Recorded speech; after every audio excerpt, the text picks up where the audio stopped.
Hey guys, it's Rebecca Oberstadt, and it's actually July 12th when I'm recording this today, but I figured I would go ahead and do my July hair length update. I know I did record a video the other day and talked about how long it was at the current time, but that was like a couple of weeks ago, maybe about a week and a half ago. It was more towards the beginning of the month. So my hair is still drying right now. I was going to record the beginning part of this, like when my hair was still like all the way wet, so you could see exactly how long it was when it was wet. But between the thunder outside and the air being on, it was really loud. And when I tried to like play the clip back, it was really loud.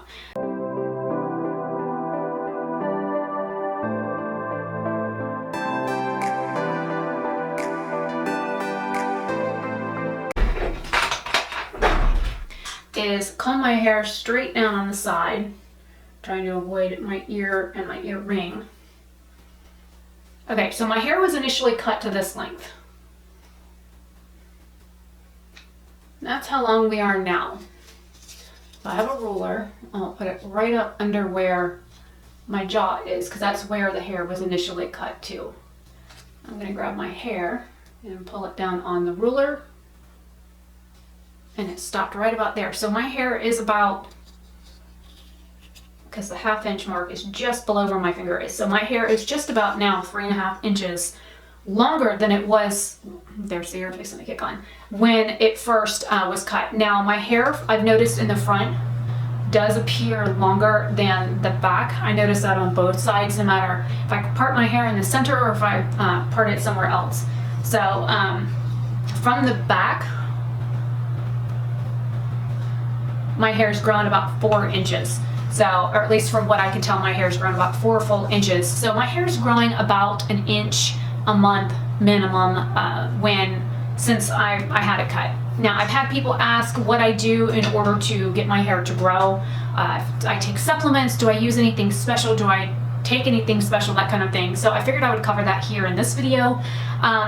The only like vitamins that I do take is, one of them is turmeric, and the other one is like more of a joint muscle kind of vitamin. I'll show them to you in 1 second. Okay, so I take this is turmeric and curcumin. I take this for my fibromyalgia. This is a 500 milligram tab. I take it once a day. I like using turmeric. It helps relieve some of the issues that I have with the fibromyalgia, and it's basically turmeric powder inside a pill form. You can also get it in tea form, and or just take, like, I think it's 1/4 teaspoon a day in like raw form. But just beware when you do that, it's kind of strong. The other one that I take is glucosamine, HCI, and MSM. I cannot take chondroitin. Every time I've tried taking the glucosamine that also has chondroitin in it, I have issues. Like, I have all kinds of weird things that happen. Now this one, you're supposed to take 2 tablets a day. I'm only taking 1 tablet a day, but it is helping my, I have had a couple of motorcycle accidents. I'm missing part of my knee. Hard to say, the missing cartilage in my knee. So I do have problems with joints. I'm also I have very super lax tendons. I'm very flexible. I have hypermobile pelvis. I've been diagnosed with a few things, and actually my friend just said that she was diagnosed with a condition that it sounds almost identical to what the doctors have diagnosed me with in the past, and so she wants me to go get tested for it. But basically, I can pop both my shoulders out of joint. I can, bend all my fingers weird. I can bend my wrists forwards and backwards flat against my wrist. So I've noticed that as I've encroached on 40, that my joints and stuff, they have a tendency to swell differently. Sometimes when it's raining, I can feel the difference in my back. So my dad suggested that I start taking glucosamine, and no, I haven't seen a physical doctor since like January of 2018 or December of 2017. So I haven't physically been to the doctor for anything in a while. I haven't had like a cold or flu or anything like that. So other than those, occasionally about once a week, I will take a B vitamin complex. And that's when I remember. Sometimes I just get a wild hair and take one. A lot of the vitamins that I have in my closet, I probably just need to toss because they're quite old. But I don't know, I'm one of those people that if it still kind of has some value, or that your body can get some benefits from it, I'll take it. Now when it comes to like over-the-counter cold medicine and that kind of stuff, anything that's way too old goes in the trash. I won't use those. But as far as like hair treatments or anything special that I do there, I think my biggest thing is I wash my hair every 2 to 3 days. I don't wash my hair every day unless I absolutely have to. I have very dry skin, I have very dry scalp, so I know that washing my hair daily can cause my scalp to dry out even more, and that's with using conditioner every time I shampoo. I know that when I shampoo, because I am a retired cosmetologist, I know that I am massaging my scalp while I'm shampooing. I know that I'm doing enough for the roots of my hair with blood flow where I'm massaging certain areas for at least a certain amount of time as I'm shampooing, and I do shampoo twice and I always condition. So I'm manipulating my scalp and my hair at least 3 times every time I wash it. Not to mention the fact that I at least brush my hair twice a day. And I try and do it for about a minute every time, even if my head hurts, because I have a very, very sensitive, tender head. Just brushing my hair can cause my scalp to hurt. So I have to be very careful about that as well. When it comes to sleeping, I usually start off on one side, and then halfway through the night or my sleep cycle, I will wake up and roll over. I've never rolled over while I was sleeping. I've always woken up to roll over. So I'm not like one of those people that flip-flops like a dead fish while they're sleeping. So I started doing that when I was younger. I don't know if it was something that was learned or maybe I was just uncomfortable in that position, but I've always started off sleeping on one side, and then halfway through the night I will roll over onto the other. And then when I first get in bed, I lay flat on my back for a good 15 minutes before rolling over onto one side or the other. So that's another thing that you need to keep into your forethought or in your mind, is that when you sleep, if you only sleep on one side, your hair on that side is going to grow faster. It's going to grow thicker because of the pressure of you sleeping on that side. So if you notice that you get your hair cut and like a month later, the one side is longer than the other, it's not because you got a bad cut. It's because you've been sleeping on the one side consistently, and you're not causing pressure and blood flow and things like that while you sleep evenly throughout your scalp. Now, granted, of course, we're not sleeping on the tops of our heads unless you're doing some weird form of yoga that I've never seen or heard of, or anything like that. But I do know that I used to have people come into the salon that would tell me, oh, well, my hair on one side's thicker than the other, or it grows faster, and I would always just tell them sleep on the other side. Because they would say, well, how can I make the other side like that? And I would just say, start off sleeping on that side, or lay down. When you first lay down in bed, lay on that side and let your body get acclimated to you sleeping on the one side. And then before you get ready to doze off, roll over to your side that you're comfortable sleeping on.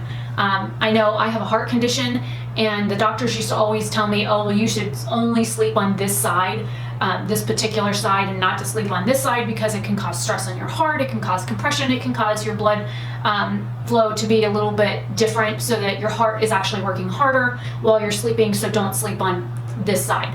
So I have a hard time with fibromyalgia causing disturbances in my sleep, with pain in my back, and then of course I have restless leg syndrome, that jumpy, jerky, kicky, crawly, all the loveliness that goes along with those, that causes me to not be able to stay in one position very long. Plus, there are times I can lay in one spot for 10 minutes and it feels like I've got a bruise just from laying in bed. So I have all of these other health related things that I have to take into consideration when I'm laying in bed that a lot of people probably won't. So as far as doing anything extra, like a hair mask that's going to cause your hair to grow, just because you're feeding your hair, let me explain something to you. This is dead, 100% dead. Once it leaves the surface of your scalp, it's dead. You can't do anything with this. If it's damaged, cut it off. If it's frizzy or you have a split end, cut it off. You can't use a treatment on it to make it do anything other than maybe close the cuticle, make it feel softer, make it feel smoother. But once your hair grows out away from your scalp, this is dead, 100% dead. It's like your fingernails. Anything past your nail bed is dead. It's completely dead. There is no help for this once it's away from your scalp, because it's done. It's done its job. What you can help is the actual root of your hair, where it attaches down into the follicle of, where you have your scalp, and you've got the follicle that sits down, and then the papillae, which is at the very base of it. Think of like an onion, how an onion has the bulb, and then it's got the little roots at the bottom where it attaches into the ground. That bulb is your papillae, and then as the onion grows, it's going to grow out through the top. So Now with an onion, the top, you can cut them off and it will continue to grow. So think of your hair like an onion. As long as you're nourishing the base of it, the root of it, the actual onion bulb itself, which is the root of the plant, as long as you're nourishing that, be it your diet, be it stimulation that causes blood flow to the area, taking certain vitamins like biotin and B vitamins, even making sure that you take at least one niacin every few weeks. Niacin is a really good B vitamin that helps with blood flow. If you've ever heard of people that, I know when I was younger, they used to do this, where they would have a job interview coming up and they knew they needed to have a clean urine test, they would, like, a few days before all the way up to the day of, pop niacin. And what niacin does is it causes them to flush, and it causes your body to expel things that it really shouldn't have in it. So niacin is actually really good at cleansing the system, cleansing the blood flow to certain things, and also manipulation. If you, like, massage your scalp, granted, yes, your hair is going to get oilier faster, it's going to get dirty feeling faster, but if you do it in the shower when you're washing your hair, or do it like, for those of you that use dry shampoo, I still don't know how people use those things. It makes me feel like I've got dirty hair. But if you're massaging your scalp and your hair while you're putting product in it, it causes blood flow to reach the base of the hair, so that you're going to have more stimulation to the root of your hair, which will also help your hair grow. So those are like the little things that I can teach you that maybe you can do a little bit differently. And of course, vitamins do help with hair growth, but again, it also depends on what your system needs. Not everybody can take B vitamins or a B complex because their body either can't use it or won't use it, or only uses part of it, and then you end up with fluorescent yellow urine and your body's wasted most of it. So those are things that you probably ought to keep in mind when using different vitamins and stuff. Not everything's going to work for you that works for somebody else. Yes, there might be studies that say, oh, well, this helps improve. Yes, it might help improve your hair growth, or it might help improve how healthy your hair grows out of your scalp. But think about it this way, your hair really only grows between 1/4 of an inch and 1.5 inches a month, maximum, from what I was taught in beauty school, from what I have witnessed in the salon industry. So it's going to take your hair, say you damage this stuff down here, it's going to take a while for it to grow from here down to here. So you figure this is basically a year's worth of growth. Well, for me, it's more like 6 months worth of growth, because you figure my hair has grown, several inches just in 3 months. So it also depends on the person, it depends on your genetics, it depends on health conditions, what other things that you do. Besides the 2 vitamins that I take, occasionally I will take a muscle relaxer, and I take Leave every day, twice a day. But other than that, I'm not on my fibromyalgia medication anymore. I'm not on any type of pain medication. I'm not taking my seizure meds anymore because, number one, I don't have a doctor that prescribes those, because Pam Bondi screwed up the state of Florida, and now going to my primary care to get the meds that he's always prescribed me, he can't do anymore without going and getting extra licenses and paying all these fines and stupid fees and all that other crap. So I just stopped taking them. I had to find other ways to deal with conditions that my body has without medication help. Would it be nice if I had medication help for some conditions? Oh boy, would it. But I, number one, can't afford the medications, and number two, can't afford the doctors to go get the things done. Because a lot of the meds that I used to take, you had to get blood work done every few months, because one screws up your liver, and one screws up your kidneys, and one screws up your stomach, and don't get me started. They give you one med to do this, and then they give you another med to help fix the symptoms that you're having from the other medication, and you're taking a third medication to counteract the fact that the second one makes your stomach upset, your hair fall out, and it's a nasty cycle. It really is a nasty cycle. So those are just things that, hopefully, just little tidbits of information that will help you understand that I'm not doing anything special for my hair. My hair is always growing pretty fast. I have very, very thick hair. I've got a lot of hair. It's very thick. It's very coarse. It's naturally wavy. And I'm not doing anything extra. I don't eat red meat. Not that I don't like it. It's just that for the most part, I don't eat it. I have to take another vitamin just to digest red meat, because I have certain conditions where my body just doesn't have the right enzymes to break down red meat. So in order for me to do things like if I do too much dairy or if I eat red meat, I have to take acidophilus to help my body break it down. I don't usually eat pork. Very rarely do we eat any type of pork in my house. It's a lot of chicken, a lot of chicken. Tuna, salmon, things like that. Like today I made a salad with chicken and banana and feta cheese and sharp cheddar and tomato, carrots, cauliflower, broccoli. That was lunch for me, and I had a croissant with it and a glass of orange juice. So it all depends on how you're eating, how you're treating your body. Some people think exercise factors into that. Some people say drinking more water. It all depends on you as a person and what your body needs, what your body craves, and what your body reacts to better. Depends on how your hair is going to react, your skin, and things like that. So it is all from person to person. I can't tell you that what works for me will work for you, because everybody's different. We all have different chemicals in our systems. They might be rearranged a little bit differently. We might have more acid or more alkaline systems. Just the general pH of our skin is usually different. So those are like things that people don't think of when they're like, oh, well, this vitamin's going to be great. I'm going to take a hair, skin, nail vitamin. I have them. I don't take them. I've taken fish oil before, and just the smell of the fish oil pills is gross. Not that I don't like fish. I enjoy fish. They're pretty to look at and fun to eat. So I'm definitely not a vegetarian. I'm not a vegan. I'm not a fruitarian, or what are the other new fandangled names are for the special diet people. I don't eat keto. I don't have dietary restrictions that I follow. I eat what I want when I want. If I'm craving it, I eat it. That's how it is. And I'm sure I'll get shit for that too. So it is what it is. I put in my body what my body feels like it needs. And I listen to my body when it tells me, oh, I don't like that. Don't put that in me again. I listen to my body when it tells me that. I don't continue to do the same old stuff over and over and over again, pissing off my system that's going to cause hair loss, weight gain, breakouts, dry skin, itchy skins, blotchy spots. I listen to what my body is telling me. I don't go to a doctor and have them diagnose me with some new label that they can slap on my chart and charge me an extra X amount of money for just because I've got this new label.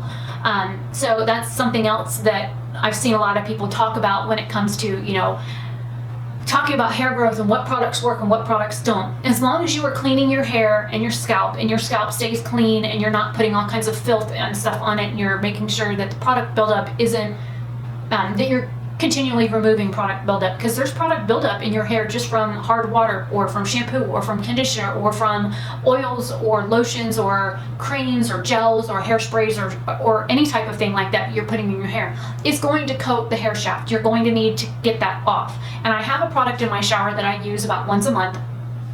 If I really need to. And I also have a clarifying shampoo in my shower. And if you guys want me to discuss how to remove buildup from your hair, how to get rid of stubborn buildup, how to prep for like color or chemical treatments, I can do another video on that. But I figured I would, give you an update on what's going on with my hair right now. And holy crap, I'm at 20 minutes already. All right, well, I've been talking way too long. Anyways, I'm Rebecca Oberstadt. Thank you for continuing to watch this journey of my hair growth and growing my hair back out. I get a lot of questions about whether or not I'm going to grow it back out. Certainly I am. I hate having short hair. It's nice because it's 105, anywhere between 100 and 105 degrees outside every day in the Florida heat, even in the shade. So it's nice having it while it's hot out, and within a couple of months when it starts to get chilly outside, anything below 75 and I'm cold. So when it does start to get cooler out, my hair will be probably midway down my back by then. So I won't have to worry about freezing too bad, because I usually use my hair as a nice heat conductor. And it's very good at it because it's very thick.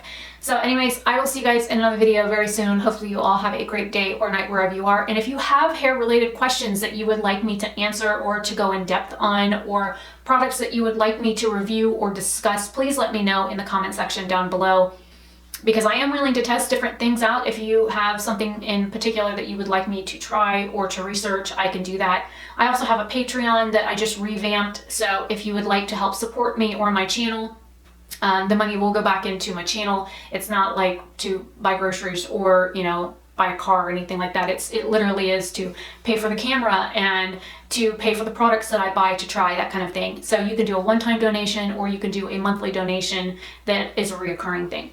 So I will see you guys in another video very soon. Have a great one.